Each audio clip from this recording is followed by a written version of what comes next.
Zen stories, where ancient wisdom meets modern understanding. These tales, originating from Zen Buddhism, carry profound significance and timeless lessons that have transcended generations.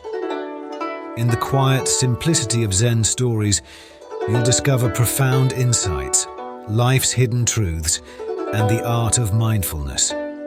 Welcome to Mindgraft. Join us as we explore these ageless narratives that offer guidance for our journey through life. Find a comfortable position, take a deep breath, and let your imagination soar. Close your eyes and immerse yourself in the magical world of these stories as you prepare to drift into a peaceful sleep.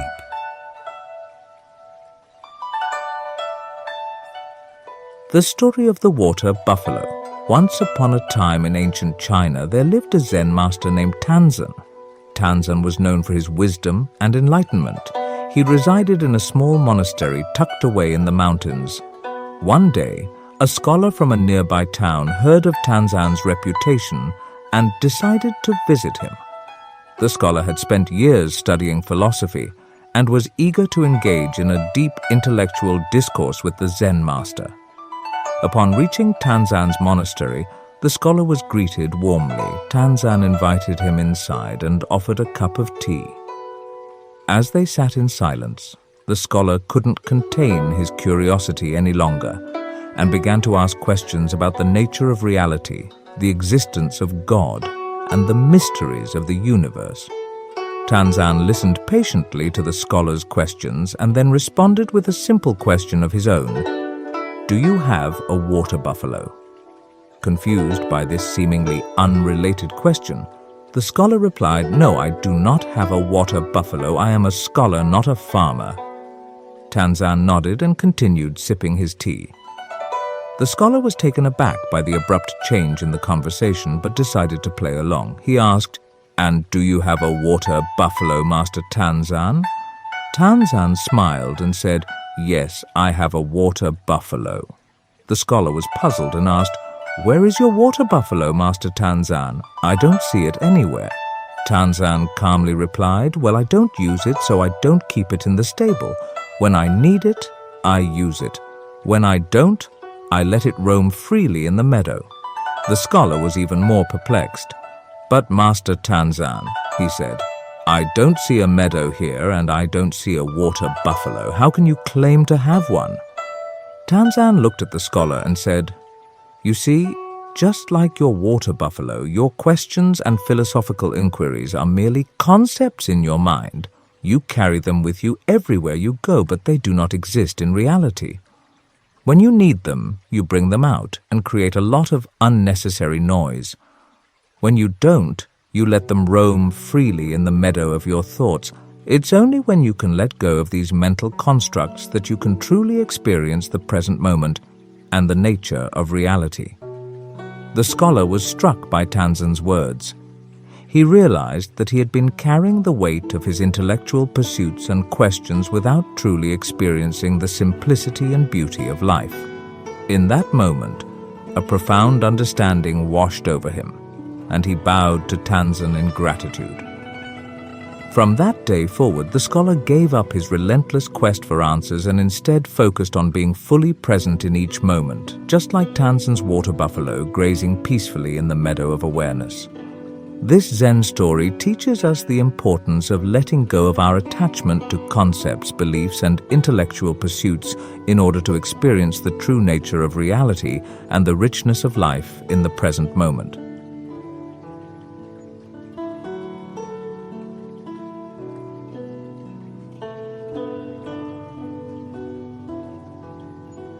Stones in the pocket. Once in a small village nestled amidst lush green mountains, there lived a young monk named Koji. He was known throughout the village for his wisdom and kindness. People from far and wide sought his guidance. One sunny morning, as Koji was meditating by a serene pond, a troubled villager approached him. The villager explained, Master Koji, my mind is in chaos. I am constantly worried about the future, and my anxieties keep me awake at night. Please, teach me how to find peace. Koji smiled and gestured to a stone by the pond. He said, "Take this stone and place it in your pocket. Carry it with you every day for a week, but do not tell anyone about it." The villager did as instructed, wondering how a simple stone could help him find peace. Over the week, he kept the stone in his pocket, and whenever he felt anxious or worried, he would touch it, and a sense of calm would wash over him. After a week, he returned to Koji and said, "Master, carrying this stone has indeed brought me peace. But how does it work?" Koji replied, "The stone itself holds no magic. It represents your worries. By carrying them with you and acknowledging their presence, you become aware of the weight they bear on your mind. With this awareness, you can choose to let them go." The villager thanked Koji, realizing that the true power lay within himself to find inner peace. Word of this wisdom spread across the village, and many sought out Koji for guidance. He shared stories and parables, each carrying profound lessons of mindfulness and enlightenment. His teachings became a beacon of light for those seeking a tranquil mind. One day, as Koji sat under a blossoming cherry tree, a traveler passing through the village approached him. The traveler said, "Master, I have heard of your wisdom and have come from afar to seek your guidance." Koji welcomed the traveler and invited him to sit. Instead of speaking, Koji plucked a cherry blossom and handed it to the traveler. The traveler examined the delicate flower, bewildered by the gesture. Koji then pointed to the cherry tree and said, "Observe the tree. In spring it blossoms with flowers. In autumn it bears fruit. The tree does not cling to its blossoms when they wither, nor does it mourn the loss of its fruit when it is harvested. It simply exists in each moment, accepting the cycles of life." The traveler's eyes filled with understanding as he realized that the cherry blossom held the essence of Koji's teachings: to embrace the present moment and let go of attachments. As time passed, Koji's teachings continued to touch the hearts of many, spreading far beyond the village. His stories, like the stones and cherry blossoms, carried the profound wisdom of Zen, reminding people to find peace within themselves and to live fully in the present moment. This Zen story teaches us the importance of letting go of our attachment to concepts, beliefs, and intellectual pursuits in order to experience the true nature of reality and the richness of life in the present moment.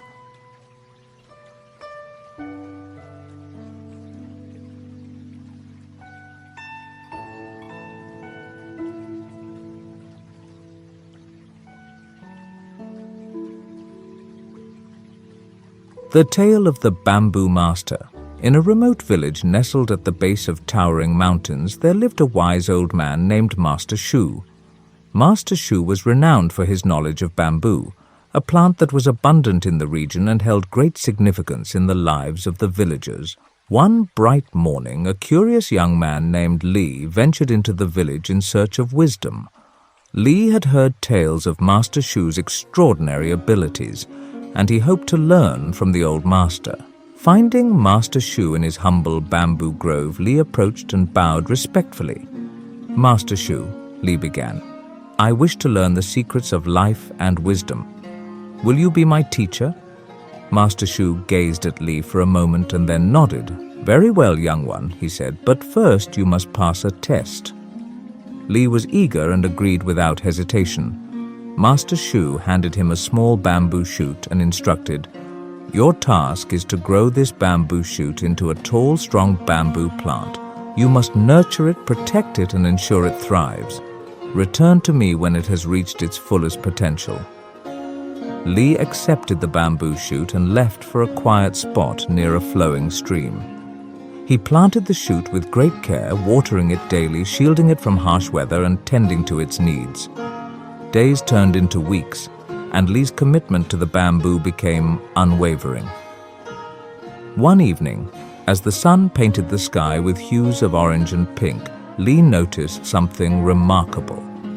The bamboo shoot had indeed grown, reaching surprising heights in a short time. Excited, he hurried back to Master Shu's grove, eager to share his success. Upon his return, Master Shu looked at Li and asked, "Have you learned the secrets of life and wisdom, young one?" Li, brimming with pride, exclaimed, "Yes, Master. Through nurturing this bamboo, I have learned the importance of patience, dedication, and resilience." Master Shu smiled gently and said, "You have indeed learned valuable lessons, but there is one more to understand." With a swift motion, he plucked the bamboo shoot from the ground, leaving Li stunned. "Master, why did you do that?" Li asked, confused and disheartened. Master Shu explained, "To truly understand the bamboo, you must learn its ultimate lesson, letting go. The bamboo teaches us that even after years of nurturing and growth, it can be cut down in an instant. It teaches us to embrace impermanence and release our attachments." Li bowed his head in realization, humbled by the profound wisdom of the bamboo master. He understood that life, like the bamboo, was a journey of growth, resilience, and ultimately letting go. As years passed, Li continued to study under Master Shu, not only learning the art of bamboo, but also imbibing the deeper teachings of life, wisdom, and the beauty of impermanence. Together they tended to the bamboo grove, sharing their knowledge with those who sought wisdom, and their legacy became intertwined with the bamboo's enduring presence in the village.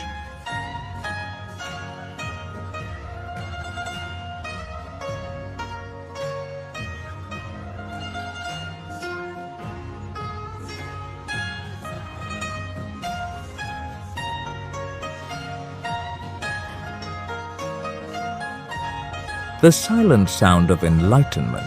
In a secluded monastery nestled high in the mountains, there lived a Zen master named Hoshin. Hoshin was known for his enigmatic ways and his uncanny ability to convey profound wisdom through seemingly simple actions. People from far and wide would journey to the monastery in hopes of receiving his teachings.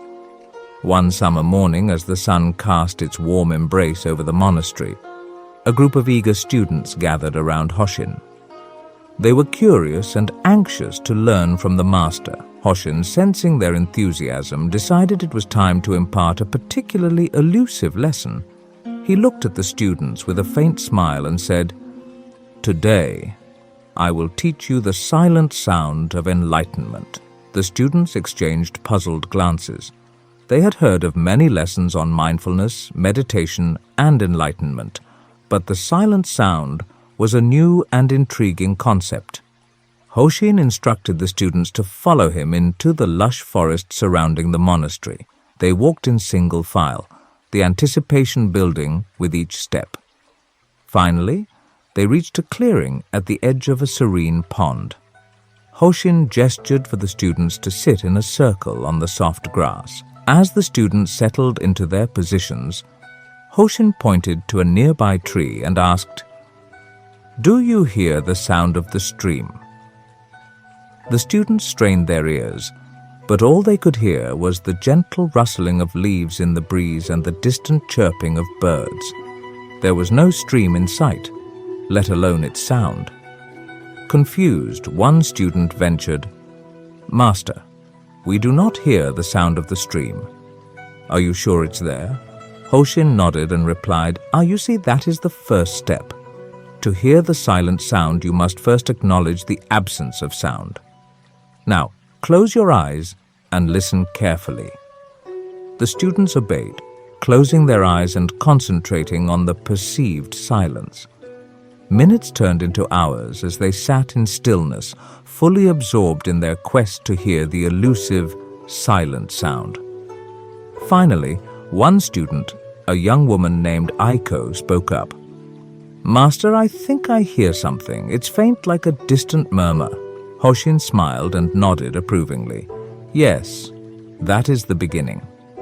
The silent sound is not something you hear with your ears. It is the harmony that emerges when your mind is perfectly attuned to the present moment." Over the course of several days, the students continued to meditate by the pond, striving to attune themselves to the silent sound. As time passed, their perceptions deepened and they began to experience moments of profound clarity and tranquility.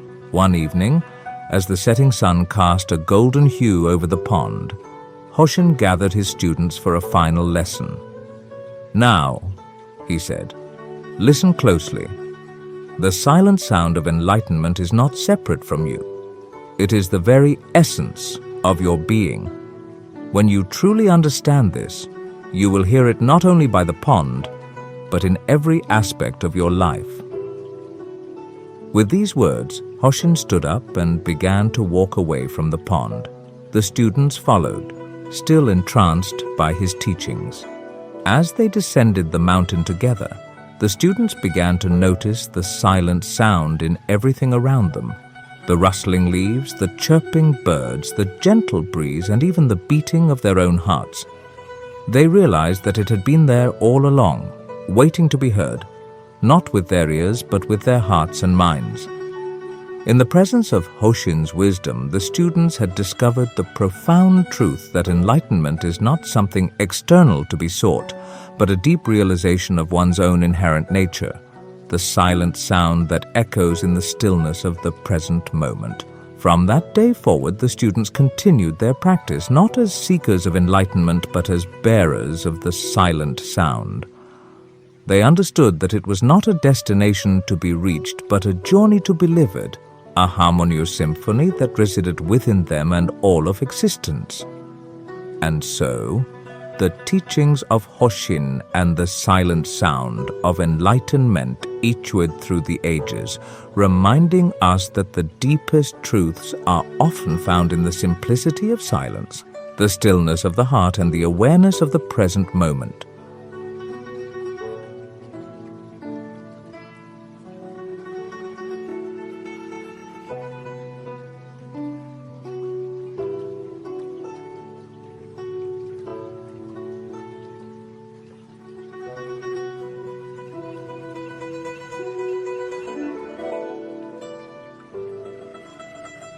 The quest for the unseen. In a remote village nestled deep within the forest, there lived a young man named Kaito. From a tender age, Kaito possessed a boundless curiosity about the unseen forces that governed the world.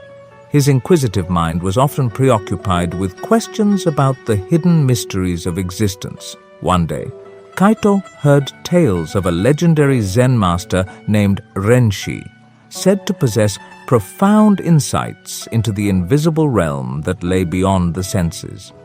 Determined to uncover the secrets of the unseen, Kaito embarked on a journey through the dense forest, guided only by the stories that spoke of Renshi's wisdom. After days of travel, Kaito finally arrived at the humble abode of Renshi, a small cottage hidden amidst towering trees. With humility in his heart, Kaito knocked on the door and was greeted by a serene-looking man, his eyes radiating an inexplicable tranquility. Kaito introduced himself and explained his quest to understand the unseen. Renshi nodded and invited him inside. They sat cross-legged on tatami mats, and Renshi poured a cup of tea. As they sipped the fragrant tea in silence, Kaito's curiosity burned brightly, and he finally asked, "Master Renshi, can you teach me about the unseen? How can I perceive what lies beyond the ordinary senses?" Renshi set his teacup down and looked deep into Kaito's eyes. "The unseen," he began, "is not something to be sought outside of oneself, but within. To perceive the unseen, one must first understand the nature of the seen." Kaito furrowed his brow in confusion. "But Master, how can I understand the seen when my goal is to explore the unseen?" Renshi smiled gently and replied, "To see the unseen, you must first see the seen clearly. Close your eyes, Kaito, and tell me what you perceive in this very moment." Kaito obeyed, closing his eyes and focusing on his inner world. After a moment, he said, "I hear the rustling of leaves, the distant chirping of birds, and the faint aroma of tea." Renshi nodded approvingly. "Very good. Now, without opening your eyes, describe the unseen." Kaito hesitated, realizing the paradox of the question. "Master, how can I describe the unseen if I cannot see it?" Renshi chuckled softly. You are beginning to understand, Kaito. The unseen cannot be seen with the eyes, for it resides beyond the realm of the physical senses. It is the subtle, intangible essence that underlies all that is seen. Over the following weeks, Kaito became Renshi's dedicated student. Learning to see the world in a new light, they would sit by the cottage window watching the play of sunlight on the leaves, feeling the gentle caress of the wind, and listening to the symphony of nature's sounds. Renshi taught Kaito that the unseen was not a separate realm but an integral part of existence. It was the emotions that flowed through the heart, the thoughts that danced in the mind, and the energies that connected all living beings. To perceive the unseen, one had to cultivate inner stillness, awareness, and sensitivity. One evening, as the sun dipped below the horizon and the forest was bathed in twilight, Kaito experienced a profound shift in his perception. Sitting in meditation, he felt a deep connection with the unseen forces of life. He sensed the interplay of energies, the subtle vibrations of existence, and the unity that transcended the boundaries of the material world. With tears of realization in his eyes, Kaito turned to Renshi and whispered, "Master, I see it. I see the unseen." Renshi smiled, his eyes reflecting the same understanding. "Yes, Kaito, you have perceived the unseen because you have learned to see the seen with clarity and awareness. The unseen is not separate from the seen but an inseparable part of it." In the years that followed, Kaito returned to his village, not as a seeker of the unseen but as a bearer of wisdom. He shared Renshi's teachings with his fellow villagers, guiding them to explore the depths of their own existence and discover the profound unity that transcended the visible world. And so, the quest for the unseen led Kaito to a deeper understanding, the realization that the hidden mysteries of life were not distant or elusive but ever present, waiting to be uncovered within the depths of one's own consciousness. The story of Kaito and Renshi serves as a reminder that the path to understanding the unseen begins with a profound awareness of the seen, and that wisdom is not something to be sought outside of oneself, but a journey of self-discovery that reveals the profound interconnectedness of all that is.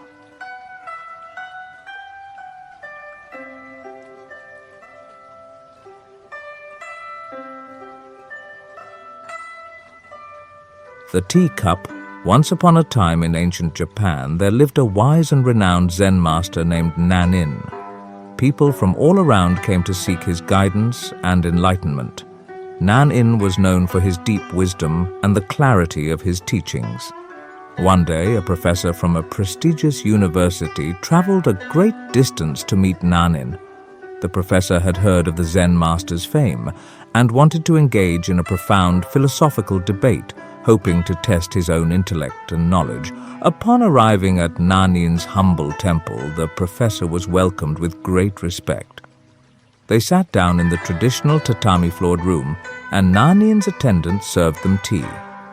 As was customary, Nanin began pouring the tea into the professor's cup. He poured and poured until the cup was overflowing, yet he continued to pour. The professor watched in astonishment as the tea spilled onto the tatami mat. Unable to contain himself any longer, he exclaimed, "Master Nanin, the cup is full. It can hold no more tea." Nanin, who had been pouring all this time, calmly set down the teapot and looked at the professor. He smiled and said, "Like this cup, your mind is full of your own opinions and preconceptions. How can you truly learn and understand Zen unless you first empty your mind of what you think you know?" The professor was taken aback by the master's words. He had come seeking to impress Nanin with his knowledge, yet the Zen master had shown him that his mind was closed and filled with preconceived notions. Realizing the profound lesson in humility he had just received, the professor bowed deeply to Nanin and said, "Thank you, Master, for this valuable teaching. I came here with a cup full of my own ideas, but now I see the importance of emptying it to truly receive wisdom." Nanin nodded in acknowledgement and the professor continued to study with him for many years, eventually becoming one of his most dedicated and humble students. The story of the overflowing teacup teaches us a profound lesson about the nature of knowledge and wisdom. It reminds us that in our quest for understanding and enlightenment, we must first be willing to empty our minds of preconceived notions and be open to receiving new insights and wisdom. Only by approaching life with a beginner's mind can we truly grow and expand our understanding of the world around us. Nanin's wisdom and humility left a lasting impact on the professor, who learned that true knowledge is not about accumulating facts and concepts, but about embracing the unknown and being open to the ever-flowing stream of wisdom that life has to offer. This Zen story continues to inspire people to approach life with a sense of openness and receptivity, allowing them to experience the richness and depth of each moment fully.